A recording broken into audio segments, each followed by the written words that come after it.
Hi guys, आज हम trigonometry के बारे में स्टडी करेंगे। तो सबसे पहले ट्रिग्नोमेट्री में 6 रेशियोज दिए हुए हैं। वो हैं sine theta, cos theta, tan theta. फिर इनके ही अपोजिट रिलेशंस होते हैं, साइन का कॉसेक, कॉसेक थीटा, फिर आपका आता है सेक थीटा और लास्ट में कॉट थीटा। ठीक है, इस तरीके से हमें ट्रिग्नोमेट्री में 6 रेशियोज हैं। यहाँ पे हम इसे यदि समझना चाहते हैं तो सबसे पहले हमें एक ट्रायंगल समझना पड़ेगा। ट्रिग्नोमेट्री को हम 10th स्टैंडर्ड तक राइट एंगल ट्रायंगल में स्टडी करते हैं। ठीक है, ये हमारा राइट एंगल ट्रायंगल है। इसमें ये परपेंडिकुलर है, ये लाइन जो परपेंडिकुलर है, ये लाइन जो दे रखी है बेस, और ये हाइपोटेन्यूस होती है। ठीक है, मतलब ये लाइन हमारी हो गई परपेंडिकुलर, ये हो गई बेस और ये हो गई हाइपोटेन्यूस। ठीक है, हम इसे PBH से भी याद कर सकते हैं। सबसे पहले साइन थीटा इक्वस टू होता है, देखो सीधा सा कंसेप्ट याद रखना है, PB अपॉन में HHB। पंडित बद्री प्रसाद हर हर भोले। इससे पहला वाला जो है फर्स्ट वो आता है साइन का, तो साइन इक्वस टू होता है परपेंडिकुलर अपॉन हाइपोटेन्यूस। इसमें देखो ये जो एंगल थीटा लिया है, ये थीटा हमारा यहाँ पे बनेगा। हमेशा एंगल के सामने की साइड जो होती है वो होती है परपेंडिकुलर, ये बात आपको अपने दिमाग में बिठाना है। ठीक, और बेस और हाइपोटेन्यूस के बिटवीन जो एंगल बनता है वो होता है थीटा। आपका परपेंडिकुलर लाइन और बेस के बीच में जो एंगल बनेगा वो होगा राइट एंगल। ठीक, तो यहाँ पे हमने साइन थीटा के लिए लर्न कर लिया परपेंडिकुलर अपॉन हाइपोटेन्यूस। ऐसे ही कॉस थीटा के लिए बेस अपॉन हाइपोटेन्यूस। ठीक, टेन थीटा के लिए हाइपोटेन्यूस नहीं आएगा, केवल परपेंडिकुलर अपॉन बेस हो जाएगा। ठीक, ये इनके अपोजिट रिलेशंस है। अभी मैं आपको बताता हूँ। देखो कॉसेक के लिए जस्ट साइन का उल्टा हो जाएगा, मतलब हाइपोटेन्यूस अपॉन परपेंडिकुलर। वैसे ही सेक के लिए क्या हो जाएगा, हाइपोटेन्यूस अपॉन बेस।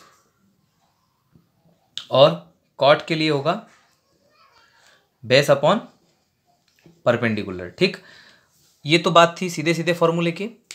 अब हम बात करेंगे इनके आपस में रिलेशन वाले फॉर्मूलेस की। ठीक है, जिससे ट्रिग्नोमेट्री आपके लिए इजी हो जाए। यहाँ तक कि 10th स्टैंडर्ड में जो क्वेश्चन आते हैं मैथ दी कॉलम के, वो भी आप सॉल्व कर सकें। तो कंटिन्यू देखिएगा। Sine theta equals to 1 upon cosec theta होता है, cos theta equals to 1 upon sec theta होता है, tan theta equals to 1 upon cot theta. इसी तरीके से यदि कॉसेक थीटा लिखना है तो मैं लिख सकता हूँ 1 अपॉन साइन थीटा। यहाँ से एक रिलेशन आपको सीधा सीधा पता चलेगा जो आगे कॉम्पिटिटिव में भी काम आता है।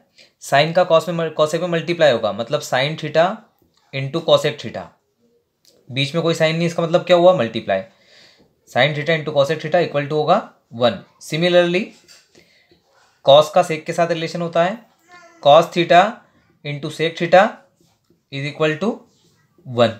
ठीक, ऐसे ही टेन का कॉट में, तो tan theta into cot theta is equal to 1। ये इनके रिलेशंस है। फिर एक स्पेशल रिलेशन है कि टेन थीटा इक्वल्स टू होता है sign theta upon cos theta. ठीक है, या हम इसे भी लर्न कर सकते हैं कि sine theta upon cos theta equals to tan theta. Maximum questions में ये आपको बहुत सपोर्ट करेगा। ठीक, ऐसे यदि हम इनको उल्टा कर देते हैं, तो अभी हमने देखा कि टेन का उल्टा कॉट होता है, तो वैसे ही हम इन्हें यदि ऐसा लिख देते हैं कि cos theta upon sine theta. ठीक है, cos theta upon sine theta, तो ये हमारा बनेगा कॉट थीटा। ठीक है, जैसे ही हमने डिनोमिनेटर को न्यूमरेटर, न्यूमरेटर को डिनोमिनेटर बनाया, हमारे पास जो टेन था वो काय में चेंज हो गया, कॉट में। ठीक है, ये हमारे बेसिक रिलेशंस थे। ठीक है, अब हमें यदि आगे इन्हें सीखना है तो अब हम इनकी आइडेंटिटीज पढ़ेंगे। ठीक है, तो मैं भी आपको बताता हूँ, देखिएगा नेक्स्ट इसके बाद आइडेंटिटीज। ये 3 आइडेंटिटीज हमें लर्न करना है कि sine square theta plus cos square theta equals to 1, और sec square theta minus tan square theta equals to 1, और फिर cosec square theta minus cot square theta equals to 1। देखो इन दो को लर्न करने के लिए सिंपल सा कंसेप्ट है कि माइनस आता है बिटवीन टेन का उल्टा कॉट, तो यहाँ पे टेन है, यहाँ पे कॉट आता है, और यहाँ पे सेक कॉसेक, ये एक दूसरे के अपोजिट नहीं, क्योंकि कॉस का सेक होता है और साइन का कॉसेक होता है। पर आप ऐसे भी याद कर सकते हो कि सेक के साथ में टेन है और कोसेक के साथ में कॉट है।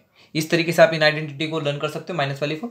और प्लस वाली तो सीधी है, हम इन आइडेंटिटी से बहुत सारी आइडेंटिटीज बना सकते हैं। इनके अलग अलग फॉर्म देखिएगा। पहले जैसे साइन स्क्वायर थीटा हमारे पास है, तो हम केवल साइन थीटा की वैल्यू यदि निकालें या साइन स्क्वायर थीटा की वैल्यू निकालें ओनली, तो ये 1 एज इट इज रहेगा। ये कॉस अपना प्लस का इधर आके माइनस का कॉस स्क्वायर थीटा हो सकता है, ठीक है। मतलब इसका ये फॉर्म भी बन सकता है। और यहाँ से हम इसे sine theta equal to square हटा के इधर रूट लगा के भी लिख सकते हैं, मतलब 1 माइनस कॉस स्क्वायर थीटा, ठीक। ऐसे ही हम कॉस के लिए करना चाहते हैं, तो cos square theta equal to क्या लिख सकते हैं, 1 माइनस साइन स्क्वायर थीटा, ठीक।